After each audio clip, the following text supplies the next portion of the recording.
It began with the boom of the courthouse door. Not the sort that happens every day, but the kind that sounds final, like the closing of a coffin's lid. Hello, and welcome back to Reality Recap.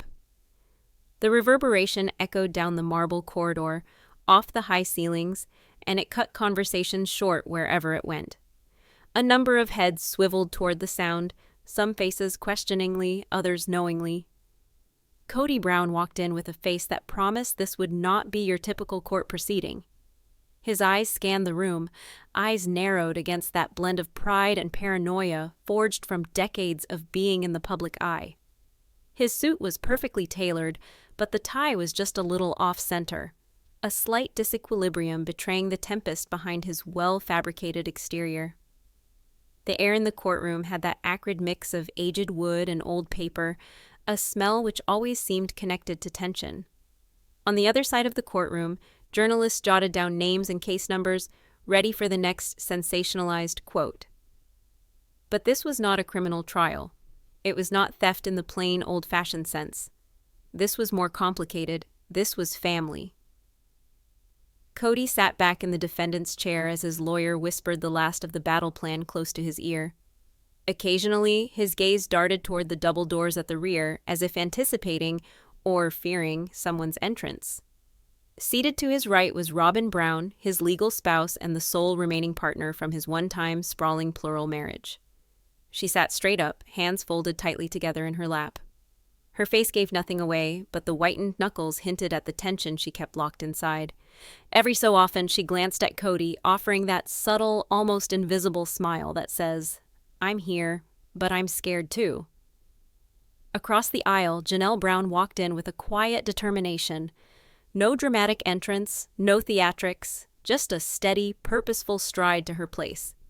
She had a thick manila folder full of papers, every page part of the puzzle she would present to the judge. She never once glanced at Kody, not when she sat, not when she straightened her papers, not even when she took a drink from the stainless steel tumbler she'd brought with her from home. For her, it wasn't about intimidation or stares, it was about completing something years in the making. To the world outside, the Browns were a reality show phenomenon, a family with an unorthodox way of life that was greeted with equal measures of curiosity and ridicule. America had been watching for more than a decade as Kody managed to balance relationships, children, houses, and business pursuits. The cameras, however, never told the whole tale. Behind the scenes, anger had been fermenting like a storm. Nobody took the trouble to bottle. This was no longer about plural marriage. That book was closed. The fight was over money, who had control of it, how it was distributed, and who was left behind. The rumors started innocently enough. Here, a small amount missing, there, a suspicious transaction. But as the figures accumulated, so did distrust. By the time Janelle heard about it, her faith in how Kody managed money was thin already. When she began asking questions, she didn't merely catch a whiff of smoke. She caught the initial sparks of an inferno. Official paperwork dressed it up in formal legal language, mismanagement of joint marital funds, failure to provide open-book financial disclosure, and emotional damage resulting from financial dishonesty. But in simple words, the charges were straightforward. Kody was taking family money shared with Robyn and her kids and using it on endeavors and expenses that solely benefited them, excluding Janelle and her children from their due portion. And according to Janelle, she'd gone to Kody in private numerous times, attempting to work things out. Every effort ended the same way, with evasions or flat-out denial. "You don't get the big picture," he'd once said to her. "This is all about creating our future." But to Janelle, that future sounded awfully like Robyn's future. As the minutes ticked down to the hearing, tension inside the room grew until it was almost palpable. Even the clerk of the court treated the documents more quietly. From the gallery seating, the muted buzz of hushed gossip hung in the air. Some gallery goers were strangers, attracted by the morning television headlines. Others were die-hard fans of the Browns' reality program, their eyes flicking among Kody, Robyn, and Janelle, as if expecting one of them to turn to the camera and spill the beans. Kody's eyes were straight ahead, but occasionally his jaw would clench, a giveaway to anyone familiar with the fissures in his facade. Robyn's eyes remained trained on the judge's bench. Janelle worked deliberately through her notes, underlining the important words as if memorizing them. Despite all the slick legal terminology soon to be hurled around, the essence of the situation was straightforward. This wasn't so much about account ledgers and property deeds. It was about years of choices, broken promises, and cracks that had at last come to breaking. Kody used to be the family's unmovable anchor, the one who persuaded everybody to bet on a dream of oneness and common cause. But that dream had fractured into splinters, each with its own version of reality. For Janelle, this was more than just a battle in the courtroom for her portion of the cash. It was the final performance of something much greater. For Janelle, this was where she could now speak freely. Without edits, without spin, without the camera crews cutting and reorganizing her words. For Robyn, this was standing by her husband and defending the family they had created together after all those years of being demonized in the media. And for Kody, it was a matter of survival, professional survival, emotional survival, and potentially even survival of what remained of his reputation. The bailiff's bellow chopped through the tension. All rise. Everyone rose as the judge entered, a woman of about 60, notoriously patient with nothing. She sat, pushed her glasses up, and looked down at the file on her desk. "Let's get on with it," she said, voice steady but unyielding. The only noises were the rustle of papers, the screech of chairs, and the snap of pens. Kody inhaled slow breaths, as if compelling himself into alertness for the long hours that lay before them. Janelle was careful to line her notes up. Robyn's clasped hands gripped even tighter. Outside, the sun of late morning poured in through the high windows and caught the floating dust motes in little sparks. Inside, the atmosphere was much darker. Everyone in the room knew somehow that whatever happened here would ripple well outside these four walls. This was no longer a family argument, this was a reckoning. The initial indication of trouble in a family doesn't always manifest as an explosion. Sometimes it's merely a whisper. And in Kody Brown's universe, that whisper was from a cousin at a barbecue with his family.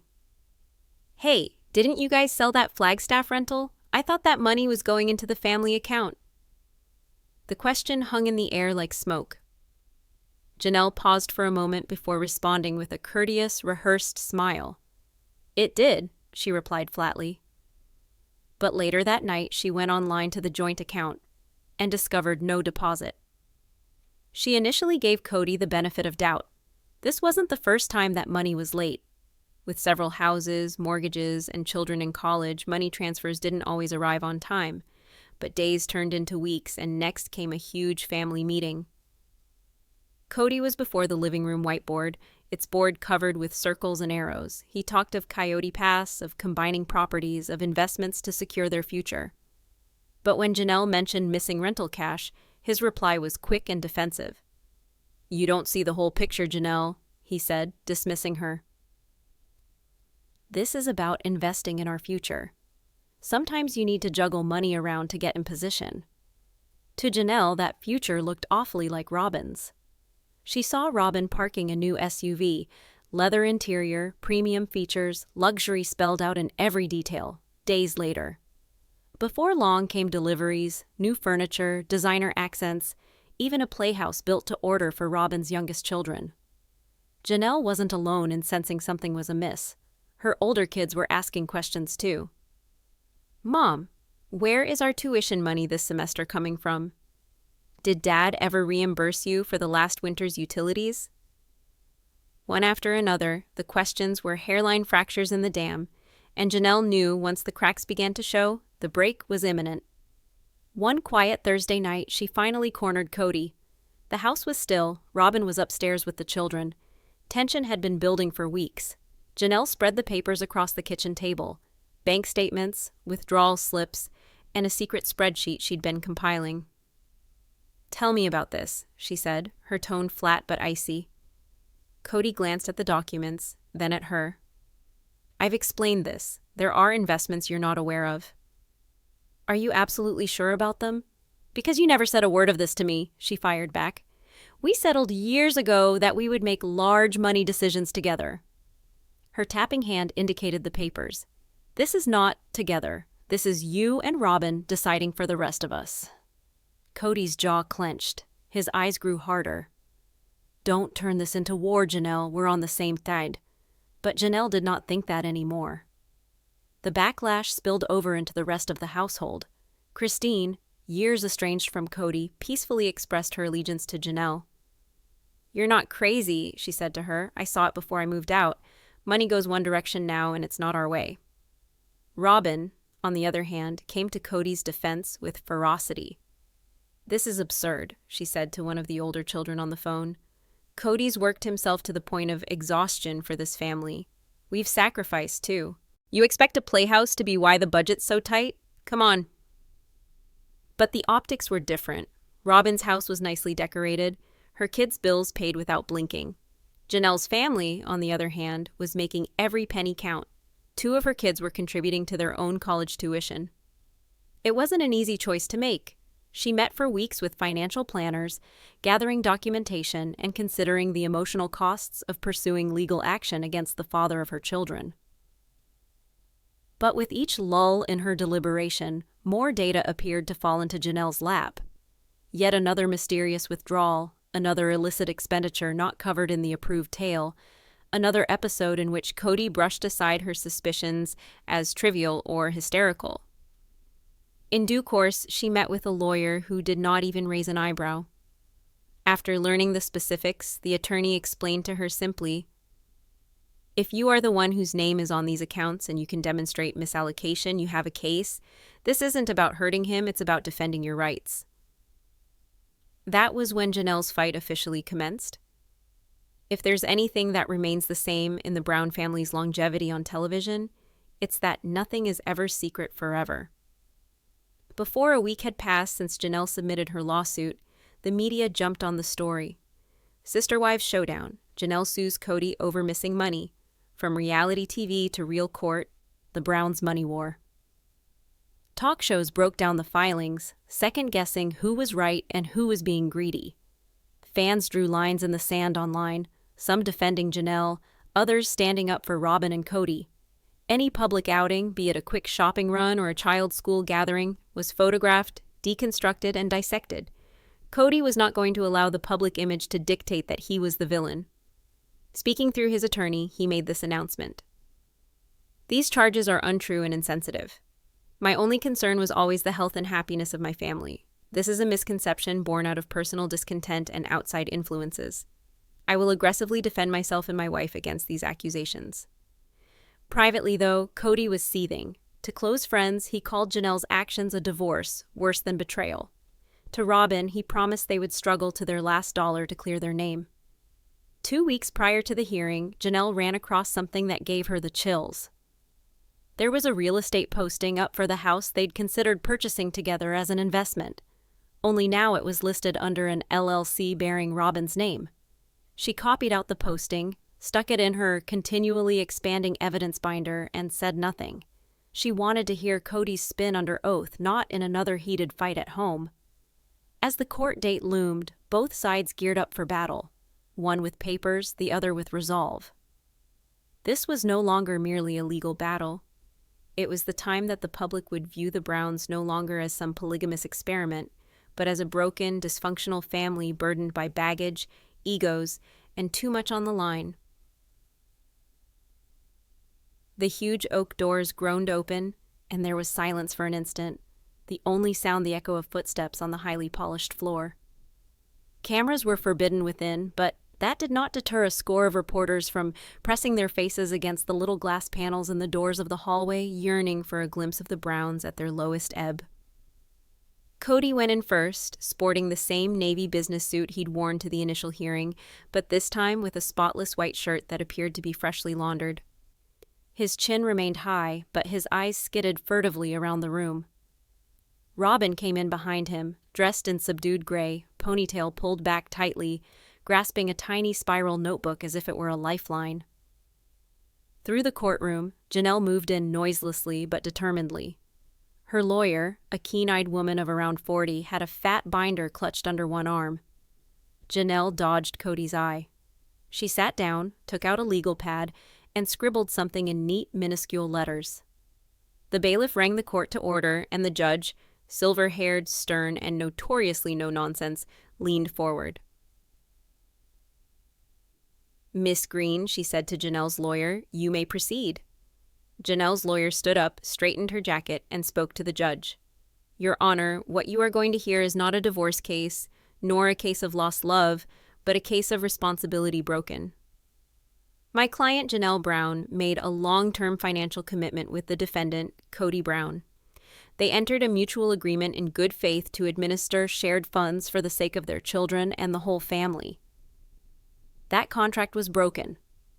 We will demonstrate that hundreds of thousands of dollars were diverted, without disclosure, without permission, and with unmistakable bias in favor of one household. This is about equity, integrity, and rightful restitution of what has been seized." There was a ripple of murmurs through the crowd. Reporters were scribbling furiously. When it came to his turn, Kody's lawyer stood confidently. "Your Honor, my client has spent his life working to support his family. What you will hear before you today is overstated and based on personal agendas, not legal misdeeds. Mr. Brown has consistently worked in the best interest of the family, with the financial decisions made to ensure their stability. We will demonstrate these allegations are based on emotion and lack fact." Next was the moment everybody had been waiting for. Janelle was summoned to the stand. She leaned in toward the microphone, looked at her lawyer, and started responding to questions. Her attorney walked her through the initial phases of her financial transactions with Kody: joint checking accounts, mutual investments, and good faith verbal contracts. Then there were the exhibits, bank statements with some withdrawals highlighted, timelines of real estate transactions, and deposits into accounts held in Robyn's name only. "I trusted him," Janelle replied levelly. "When we sold that Flagstaff home, the strategy was to use the funds to pay off the collective debt of the family. But subsequently, I found out that the money had been transferred into an account that I couldn't touch, one belonging solely to Robyn." "Did you consent to that transfer?" her attorney inquired. "No," Janelle said. "I didn't even know it had occurred until months later." Kody's lawyer moved forward, displaying a courteous but calculated smile. "Mrs. Brown, don't you think in a big family money sometimes has to be jostled around to pay for unplanned expenses?" "Yes," she replied dully. "And wouldn't you also say that Mr. Brown has made considerable sacrifices to maintain the financial stability of the family?" Janelle's gaze narrowed slightly. "Sacrifices for some, maybe, but not all in equal measure." The lawyer turned to a page in his notebook. "Isn't it true that over the years, you yourself signed several large withdrawals without Mr. Brown's knowledge?" "Yes," she admitted, "but those were for family necessities, not for personal extravagances." When Robyn was summoned to the stand, the atmosphere in the courtroom changed. She moved slowly, put her right hand on the Bible, and swore. Her voice shook initially. "It hurts to be here," she spoke in a whisper. "We were a family. I never wanted this to end this way." Her attorney guided her through inquiries regarding the alleged high-end purchases. Robyn asserted the SUV had only been purchased once her previous vehicle had broken down. The furniture was needed following a move, and the children's playhouse, she said, was a cheap gift that had been paid for out of her own money. But Janelle's lawyer was prepared. "Mrs. Brown, do you have an explanation for why these purchases were made within weeks of the $80,000 transfer from the family account to an account in your name?" Robyn's eyes widened slightly. "That money was for home consolidation. We were instructed we could use it to get ready for the new property." "Who instructed you that?" "Kody did." "And did you check that with any of the other account holders?" Robyn paused. "No, I trusted my husband." When Kody testified, he didn't lean back in the chair. He leaned forward, clenching the table edge like a man prepared to talk his way out of trouble. He spoke of the intricate job of balancing money for several families, portraying himself as the sole planner who had managed to keep them all afloat despite the bad times. He mentioned medical expenses, mortgage payments, and big-ticket investments that, he asserted, others simply wouldn't comprehend. But when Janelle's lawyer showed him a real estate listing in Robyn's LLC, his account collapsed. That's not, he started to say, and then stopped himself. That property was always part of our retirement plan. Whose retirement plan? She asked. Kody shifted uncomfortably in his chair. Before questioning could proceed, the judge intervened. I will remind both sides, she said firmly, this is not a venue for personal attacks. We will stick to the facts. If this turns into bickering, I will clear the courtroom. The tension remained but did not erupt. When the gavel finally dropped, Kody dodged Janelle's eyes, making a quick exit down the side door with Robyn right behind her. Janelle sat for another moment, gathering her papers, her face impassive, though her hand on the binder was clenched. Outside, reporters congested both doors, calling out questions. Janelle, do you think you'll win? Kody, are you concealing assets? Robyn, did you benefit from the missing money? No response. Not yet. The case would reconvene the following day with a list of witnesses that threatened to bring even bigger bangs. Courtrooms have a peculiar ability to hold their breath, and on the morning of day 3, everyone could feel that something was going to happen. The atmosphere was thicker, the murmurs hushed, and the expectation keener. Even the judge's normally inscrutable face seemed tinged with a muted consciousness, as if she too felt that this might be the day the case turned on its head. Kody arrived with his lawyer and Robyn, who had shed her drab gray suit for a sharp, dark navy sheath. She seemed poised, though her mouth was clamped so tightly together it hurt to look at her. On the other side of the aisle, Janelle sat quietly, nearly tranquilly, except for the manila envelope clutched in her hand. The morning began routinely, more cross-examinations, a few procedural objections. But when Janelle's lawyer rose holding that envelope, everything in the room seemed to change. Your Honor, she began, we have obtained new evidence directly relevant to the claims of financial mismanagement and asset concealment. This material only became available to us yesterday afternoon. With the court's permission, we'd like to present it now. Kody's attorney shot up immediately. We've had no time to review this so-called evidence. This is an ambush. The judge paused briefly, then gave a small nod. I'll allow it. You'll have your opportunity to respond, Mr. Keating. Proceed, Miss Green. Janelle's attorney slid an envelope open and withdrew a printed email chain, several pages thick. She passed copies to the judge and opposing counsel, then held up the first page for the record. This, she stated firmly, is a letter from the defendant, Mr. Kody Brown, to a real estate broker. In it, Mr. Brown had spoken about selling a communally held family property and putting the proceeds directly into an account in Robyn Brown's name alone. There was no mention at all in the message that the other account holders were notified, nor was there any mention my client authorized the transaction. The response was immediate. A collective gasp shot out from the gallery, followed by angry scribbling from the press. Robyn's head fell forward a little, her hands folded in her lap. Kody leaned in over his attorney, growling through gritted teeth. His jaw was set, his eyes flicking from the judge to Janelle, only for a moment, but long enough to make the air in the courtroom heavy. Your Honor, Kody's lawyer cut in hastily, this email is being taken out of context. It does not represent the entire nature of the conversation or the terms of the sale. Janelle's lawyer provided a faint, knowing smile, as if she'd anticipated that very defense. Under oath, Kody was forced to explain the email. It was a matter of timing, he insisted. The funds needed to travel swiftly for an investment purpose, and Robyn's account was the most convenient. An investment opportunity? Janelle's lawyer probed. Then why wasn't this revealed to the rest of the account holders? Why no paper trail tracing the money back to the family account? Kody paused. We were going to transfer the money back once the deal was done. And did you? No. The deal fell through, so the money just sat in Robyn's account? Yes, but that doesn't necessarily mean it was spent inappropriately. During Robyn's second time on the witness stand, her demeanor broke down. She confessed she'd known about the transfer but thought everyone else knew as well. I didn't think it was a secret, she stuttered. Kody said it was for the family. But you used some of that money to make personal purchases, didn't you? Robyn cut a look at Kody. Some? Yes, but those were necessities for the house. Janelle's attorney leaned forward. Mrs. Brown, do you call a $12,000 bill for furniture and a $6,000 playset for children household necessities? Robyn didn't respond right away. The silence was deafening compared to any words she might have spoken. The back and forth became strained. Kody jumped in once and was quickly scolded by the judge, who hammered her gavel. Mr. Brown, this is not a family gathering. You will hold your tongue unless spoken to. Do I make myself clear? Kody's face turned red.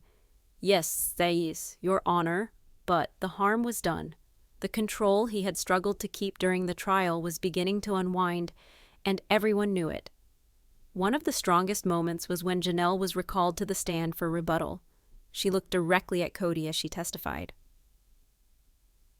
I never wanted to be here, putting our lives on display in front of strangers.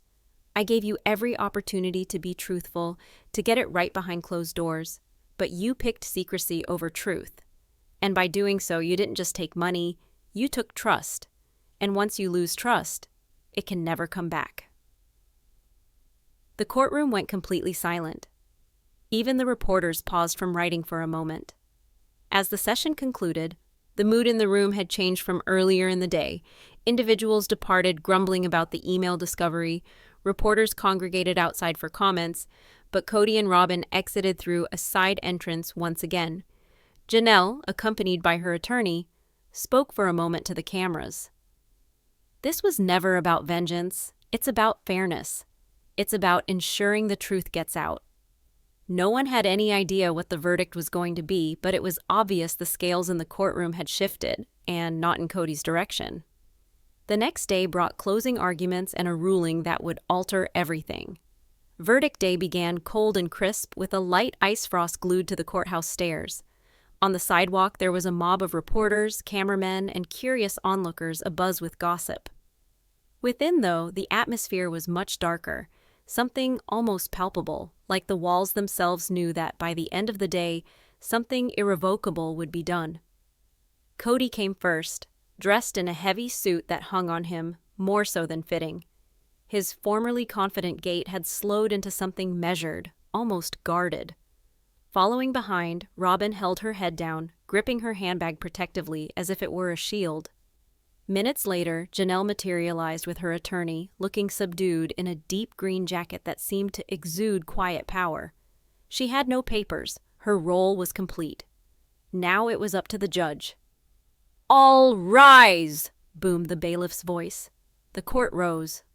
The judge appeared, her black robe billowing, and sat down without warning. "This has been a long and challenging case," she started out, her voice firm but loaded with determination. Each side had put forward a mountain of evidence, and the judge had weighed the testimony, papers, and credibility of each witness with great care. Kody shifted in his seat. Robyn's fists in her lap grew tighter. Janelle's eyes remained fixed on the judge, her face impassive. The judge turned to custody. As for the minor children in common between Mr. Brown and Miss Brown, she declared, "This court recognizes the need for stability and continuity for the children's well-being." Testimony and papers indicated that although Mr. Brown is a very involved father, his availability has been unpredictable as a result of regular personal and domestic commitments. Hence, the court granted joint legal custody, giving Miss Brown primary physical custody and a structured visitation schedule to make sure Mr. Brown had regular contact. Kody's jaw clenched, but he kept his eyes averted from Janelle. Then there was the financial decision. On the issue of claimed improper diversion of joint assets, the court ruled that the plaintiff had presented adequate evidence in the form of records of documented transactions, unauthorized disbursements, and non-disclosure to sustain her allegations. The defense's rationale, arguing the disbursements were pressing investments, lacked corroborative proof. Therefore, the court directed Mr. Brown to refund $137,500 to Miss Brown within a year. A ripple ran through the gallery. Journalists wrote notes at a frantic pace. Robyn's head dropped lower. Kody blinked for an interminable moment as though the words hadn't quite registered. His lawyer leaned forward to whisper, and Kody's face set in a hard line. He looked at the judge, then at Janelle, still not meeting her eyes directly, and slowly shook his head. It was not the money, though, that appeared to hurt him most, but what it stood for. The court had ruled against him. His account of what had happened had come up short. Janelle, though, didn't smirk or gloat. She offered a single, calculated nod, taking the ruling without making it a victory. She knew it wasn't finished, the money would be a while coming back, and the custody plan meant she'd Still, there was silent satisfaction in knowing her voice had been heard and counted. Robyn stood immovable as the verdict was read, though her eyes glistened when mention was made of the financial punishment. She did not appear enraged, but hurt, her worst fear about being portrayed as the villain apparently realized.